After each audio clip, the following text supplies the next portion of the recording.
Bonjour et bienvenue à cette édition de la Tribune TVHR. Ma première invitée, elle a beaucoup de dossiers sur la table. On va faire le tour d'horizon de quelques-uns de ces dossiers avec la mairesse de Saint-Jean-sur-Richelieu, Mme André Bouchard. Madame Bouchard, bonjour. Bonjour, M. Tremblay. D'abord, on va parler, il y a quelques dossiers, comme je le mentionnais, mais on va d'abord parler d'une nouvelle qui a été annoncée il y a quelques semaines, mais qui est une excellente nouvelle pour Saint-Jean-sur-Richelieu. C'est une subvention de 2 millions de dollars de la part du gouvernement fédéral pour la plantation d'arbres. Et il y a seulement 2 villes au Québec qui ont obtenu cette subvention, Saint-Jean-sur-Richelieu et Gatineau. Donc, ça rehausse, je pense, l'importance de cette nouvelle pour Saint-Jean-sur-Richelieu. Ça la rehausse, puis moi, je vous remercie de l'opportunité que vous me donnez de dire à quel point je suis fière de nos équipes parce qu'une subvention comme ça, là, ça se mérite. Ça se mérite, c'est de l'ouvrage pour avoir une subvention. Alors moi, je suis fière d'eux. Puis je suis fière du conseil aussi. Le conseil municipal qui a donné vie à la stratégie de développement durable qui avait été votée en 2021. Avec la politique de l'arbre, avec le plan climat, ce qui a fait qu'on a été capable de prouver au gouvernement fédéral qu'on avait une planification à long terme réfléchie, qu'on avait des gens pour le faire, des experts, soit une division en environnement, puis qu'on avait des places pour planter des arbres. Il fallait à tout le moins que ces trois conditions-là soient réunies. Bon.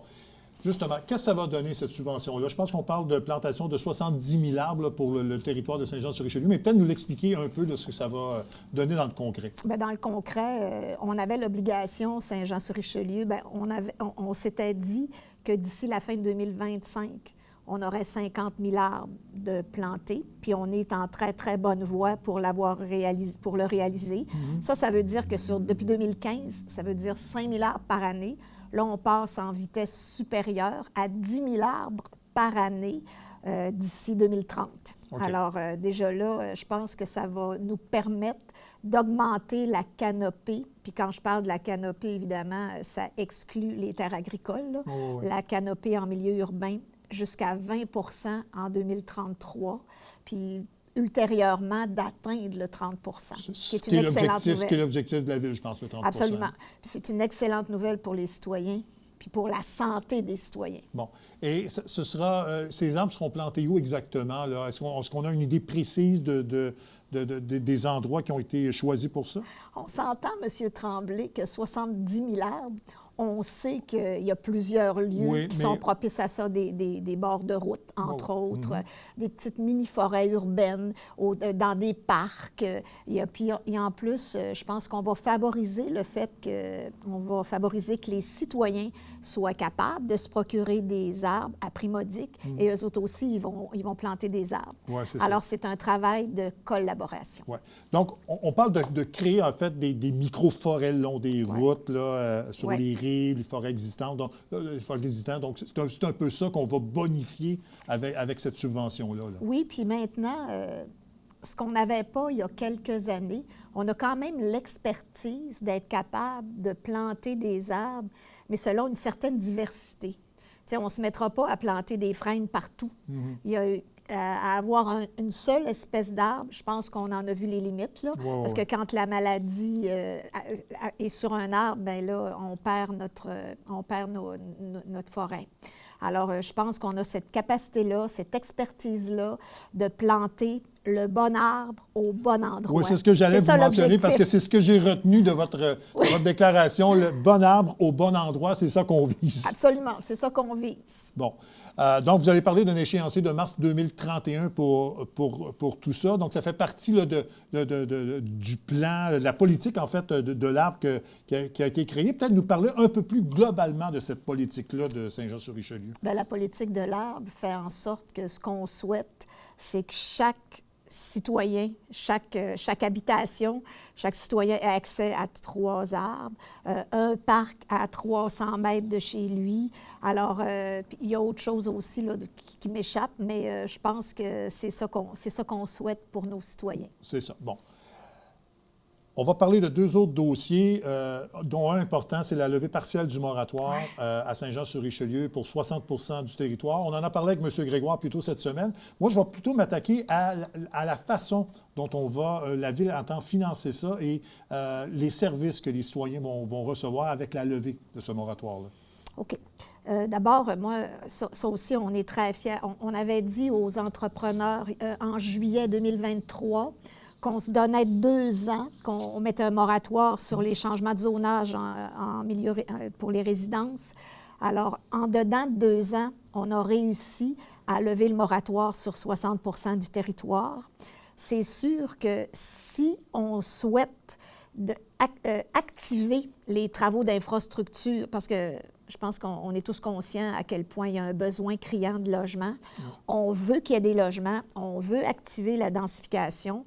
Alors, pour financer ça, par souci d'équité avec les citoyens qui sont déjà sur le territoire et qui ont payé les infrastructures, on sait que densifier, ça va demander des travaux dans nos usines de filtration, dans nos stations de pompage et tout ça. Alors, c'est là qu'on va travailler en collaboration avec les entrepreneurs.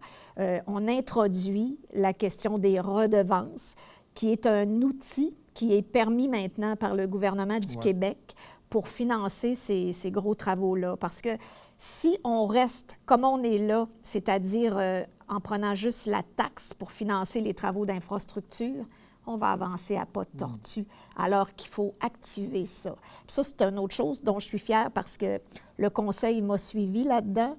On a vraiment accéléré les travaux d'infrastructure depuis 2022, je dirais, parce qu'en 2023, on a déjà investi 51 millions en infrastructure, alors qu'on n'avait jamais dépassé 38 millions.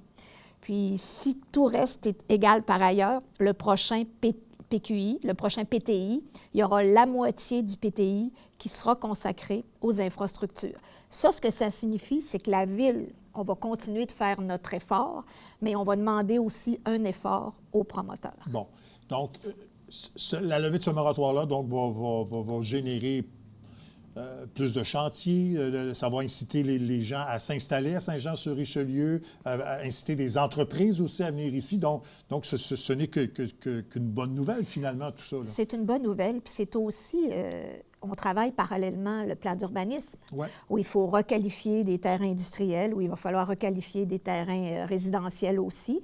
Alors, tout ça, ça va se faire. Je pense que le moratoire, c'était un temps d'arrêt qu'il fallait prendre pour être capable de se projeter dans l'avenir. C'est ça, pour évaluer la situation et bien réagir à ce qu'on veut faire pour justement réagir à tout ça. Là. Absolument. Parce qu'on aurait pu lever le moratoire peut-être un peu moins, un peu plus, mais 60 % c'est quand même important là, comme territoire là, où on va pouvoir faire des changements de zonage. Oui, puis il y a quelque chose aussi, je pense qu'il faut le mentionner.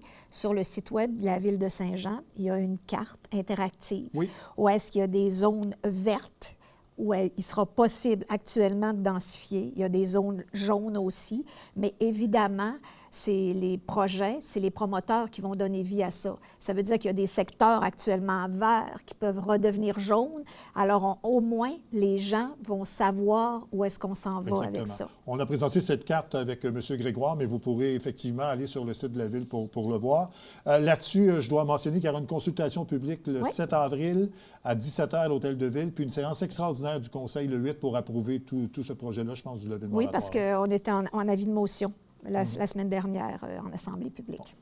Dernier dossier, je veux que vous réagissiez là-dessus parce que j'ai reçu M. Louis Lemieux ici sur notre plateau. Il avait réagi déjà sur Facebook et c'est pour ça que je l'ai invité pour qu'il nous donne sa position sur le non-prolongement du REM, les explications, ça coûtait trop cher, pas assez d'achalandage. J'aimerais vous entendre là-dessus parce que le transport collectif, ça vous importe bien sûr, mais surtout tout le dossier du REM qu'on souhaitait avoir à Saint-Jean, mais que finalement... Qu'on souhaitait avoir à Saint-Jean, M. Tremblay, qui nous avait été promis. Oui, exact. Qui nous avait été promis au coin de la 35, de la 10. Il y a même un terrain qui a été réservé. C'est sûr que M. Lemieux et moi, on n'est pas tout à fait du même avis. Puis autant que faire se peut, j'ai interpellé les ministres de Transport. Il y a eu M. Bonnardel, il y a eu Mme Guilbeault. À chaque fois que je les rencontre, je les interpelle à ce sujet-là parce que moi, je pense que au moment où est-ce qu'on... D'abord, ça prend plusieurs... Pour développer le transport collectif, il faut le favoriser auprès de nos citoyens. Puis je pense qu'en rendu en 2025, les chiffres qui étaient là, qui ont fait que CDPQ Infra n'a pas souhaité que le REM s'en vienne au coin de la 10 et de la 35, mériterait d'être réactualisé. Parce que quand on dit Saint-Jean-sur-Richelieu, peut-être pas une assez bonne clientèle, quand on a déposé, ça c'est avant moi, quand on a déposé le dossier pour le REM, on parlait de 250 000 de population. Puis là, en date d'aujourd'hui, ça doit être plus que ça. Parce qu'on avait Granby avec nous, on avait toutes les communautés environnantes. C'était un dossier qui était mené à ce moment-là. Alors moi, je pense que ce n'est pas juste la population de Saint-Jean qui est mal desservie, c'est une population qui va un peu plus loin dans l'Estrie. Oui, puis je voulais vous en parler dans une entrevue, mais je pense que l'abandon de la voie réservée aussi, ça titille bien des gens parce qu'on peut construire un REM, on peut l'utiliser, mais je pense que ce qui inquiète encore davantage, on connaît les problèmes du REM, mais c'est que l'abandon des voies réservées aussi sur le pont, alors ça ne facilite pas le transport collectif si on construit quelque chose, mais on enlève une partie. Il me semble qu'on devrait multiplier les offres de services, non? Ça, là, vous avez tout à fait raison, M. Tremblay. Pour favoriser le transport collectif, il faut qu'il y ait des solutions adaptées aux citoyens. Actuellement, on a la chance de bénéficier, les voies réservées sont revenues, mais ça, c'est parce que le REM, ça allait pas bien. Là. Ouais. Alors là, les autobus sont revenus pour Brossard, pour Sainte-Julie, pour Chambly et tout ça. C'est à cause de ça qu'on bénéficie de ça. C'est comme un privilège qu'on a, mais ça va repartir. Parce qu'on sait que le transport collectif, pour que les citoyens y adhèrent, il faut qu'il coûte moins cher, il faut qu'il soit efficace, c'est-à-dire pas de transfert, puis le temps aussi. Il faut que le citoyen gagne du temps. C'est, à mon avis, j'ai toujours dit que quand on va se rabattre sur le REM, nos citoyens vont avoir un transfert. Il va avoir quand même certains avantages parce qu'ils vont probablement avoir accès à d'autres municipalités que juste s'en aller à Montréal, comme avec la 96. Mais ça va prendre du temps.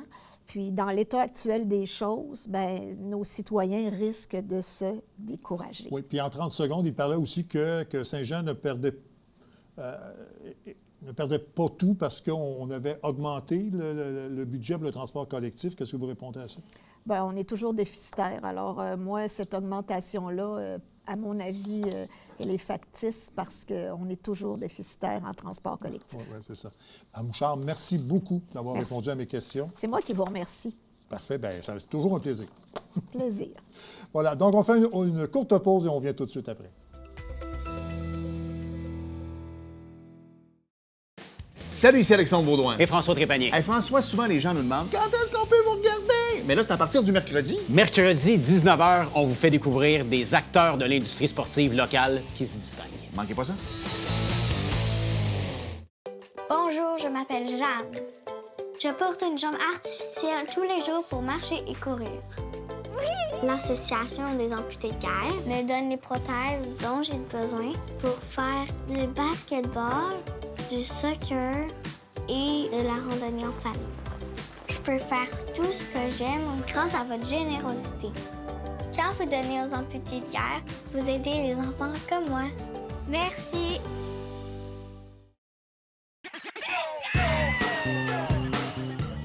Vous êtes un adepte du bingo? Télébingo vous permet de jouer dans le confort de votre foyer. 4 500 $ en prix à gagner. Et pour ce faire, vous devez vous procurer un livret comme celui-ci au coût de 9,50 $ chez un de nos détaillants, dont la liste apparaît sur notre site internet tvhr9.com. Donc, c'est un rendez-vous dimanche matin 9h30. Télébingo.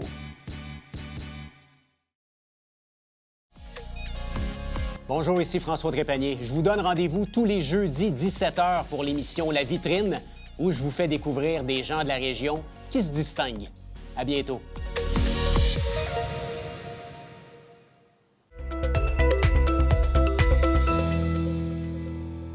La semaine prochaine, il y aura une conférence organisée par Amnesty International section Saint-Jean. C'est une rencontre avec un membre de Médecins sans frontières. Et pour nous en parler et aussi de parler du rôle de l'organisme dans la région, je reçois Mme Christiane Prudhomme, qui est militante pour Amnesty International section Saint-Jean. Mme Prudhomme, bonjour. Bonjour, merci de me recevoir. Bienvenue, ça fait plaisir. D'abord, parlez-nous un peu de cette conférence. C'est une habitude, Amnesty International, d'organiser ce genre de conférence, mais parlez-nous de celle qui sera présentée la semaine prochaine au Cégep de Saint-Jean. Oui, bien, en fait, ça fait déjà une couple d'années qu'on voulait recevoir Médecins sans frontières. On connaît un peu le travail de Médecins sans frontières, mais rencontrer une personne qui agit outre-mer au risque de sa sécurité pour aider, on dit, ça risque d'être très intéressant. Alors, on a pris contact avec eux, mais bon, les dates, le temps qu'ils sont au champ, là, eux autres, ils sont à l'autre bord de la mer. Alors, finalement, on a pu enfin le céduler dans 2 semaines.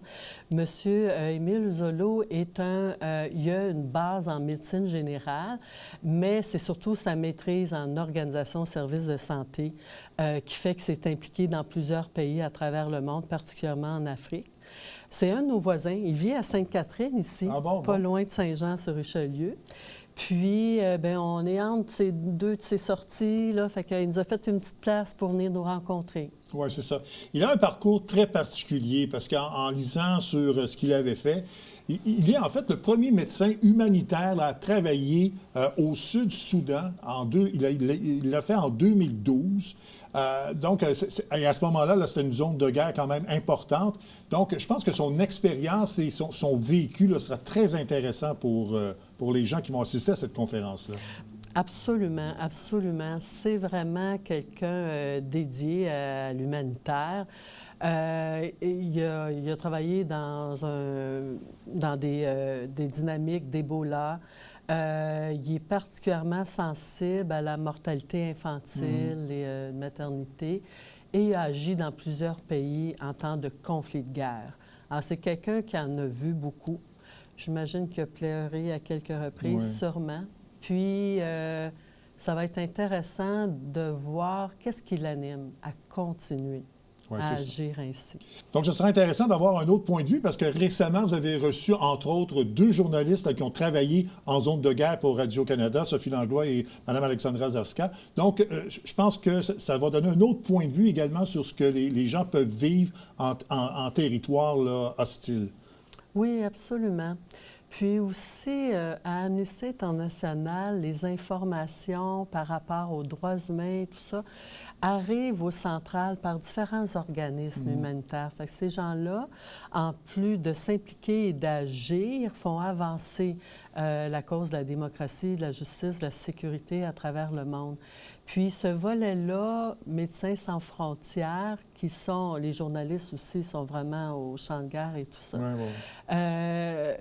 viennent nous apporter vraiment le côté humain de leur intervention. Ça nous change. Il n'y a pas une de ces conférences-là qui ne nous change pas un petit peu. Oui, c'est ça. Parce que quand on regarde souvent des documentaires ou même des films basés sur, justement, une expérience humaine en territoire hostile ou en territoire de guerre, ça nous fait réfléchir. Et je pense que les exemples des dernières années dans vos conférences, là, je pense que les gens en sont ressortis, je dirais, grandis par leur connaissance et peut-être l'humanité qui ressort du travail que ces gens-là font dans ces zones-là. Oui, absolument. Puis, vous savez, on est en période, je vais dire, d'hostilité, entre guillemets, sans rentrer dans les détails. Oui. On en aurait long à dire, on n'ira pas là. Mais de recevoir de l'humanité pour notre âme, ça fait énormément de bien. Et ce qui est le fun de ces rencontres-là, c'est que c'est vraiment 1 heure, ils nous exposent un peu leur vécu, mais 1 heure de questions, où là, chacun peut poser sa question. C'est vraiment ouvert, amical. C'est facile de s'intégrer puis d'avoir un réel contact avec la personne. C'est vraiment intéressant. Par expérience, lors des autres conférences, donc, les gens réagissent bien, il y a beaucoup de questions. On sent vraiment une attention particulière? Ah oui, absolument. Les gens participent beaucoup, beaucoup. Il y a eu Mme Badawi aussi l'année dernière qui était fort intéressante. C'est vraiment dans le pratico-pratique, elle et son mari, qui sont des défenseurs des droits humains vers l'égalité de la femme, etc. L'Arabie saoudite a beaucoup qu'on pourrait dire, de route à faire à ce niveau-là. Oui, beaucoup de chemin à parcourir. Oui. Et ces gens-là ont vraiment risqué leur vie pour défendre la liberté d'expression. Puis j'ai lu le document de M. Badawi, là, qui est le blog qui lui a valu là, les coups de fouet puis l'internement. Et ça ressemblait comme un travail de cégep en philo ici. Ah oui. C'était pas plus que ça. Bon. Alors, ça remet tout en question, là. Alors, rencontrer ces personnes-là qui ont vécu avant et après, puis il est encore retenu en Arabie saoudite, ce que la famille vit, son fils l'accompagnait, qui était alors un enfant d'environ 8-10 ans, qui est maintenant un jeune homme de 20 ans, et qui ne peut que reprendre le flambeau de la démocratie, de la liberté d'expression. C'était très enrichissant aussi. Oui, c'est ça, parce qu'il est actuellement l'exemple là, de tous ces prisonniers là, à travers le monde là, qui sont emprisonnés sans raison et qui souhaitent leur liberté, bien sûr. Et c'est un peu le rôle d'Amnesty International. D'ailleurs, peut-être nous parler un peu du rôle et de ce que vous faites ici, particulièrement là, pour la section Saint-Jean. Écoutez, notre cheval de bataille, c'est vraiment les droits humains, les droits de base. Et un qui nous tient particulièrement à cœur, c'est la liberté d'expression. C'est-à-dire de pouvoir exprimer librement ses idées, tout simplement. Ici, au Québec, on ne voit pas la chance qu'on a de s'exprimer assez librement. Il n'y a pas grand-chose qu'on ne peut pas dire, entre guillemets, dans nos idées. Puis, il y a bien sûr le choix de religion, le choix de partenaire, etc., etc. Et ce qu'on fait, c'est qu'on écrit des lettres. Ça veut dire, parce qu'en fait, écrire, c'est agir. C'est un des dictons d'Amnesty International. Alors, c'est tout à fait pacifique. Et Amnesty nous fournit les dossiers de qui est emprisonné, qu'est-ce qu'il a fait, puis tout ça, nous suggère du contenu de lettre, puis nous, on adapte selon notre intention du moment, ce qu'on veut dire, ce qu'on veut transmettre, etc., aux autorités. Okay. Alors, ce qu'on demande, c'est une libération ou un jugement équitable, ou etc., des soins médicaux, etc., pour ces gens-là. Une autre action qu'on fait, c'est vers le 10 décembre, qui est l'anniversaire de la date des droits humains, là, la Charte des droits humains à travers le monde. C'est plus que la Charte. Et là, à ce moment-là, ce qu'on fait, on participe à l'action internationale d'Amnesty International, qui est le marathon d'écriture. Okay. Alors ça se passe en même temps dans plusieurs dizaines de pays. Okay? Ces gens-là vont recevoir des dizaines de milliers de lettres dans les 2-3 semaines qui suivent la date. Okay? Et pour ça, on a un taux de libération de 75 à 82 là, selon les années de libération. Bien, c'est ce que j'ai vu et ça m'impressionnait quand même parce que souvent, on peut faire pression sur un gouvernement ou sur des gens, mais on n'a pas le résultat concret.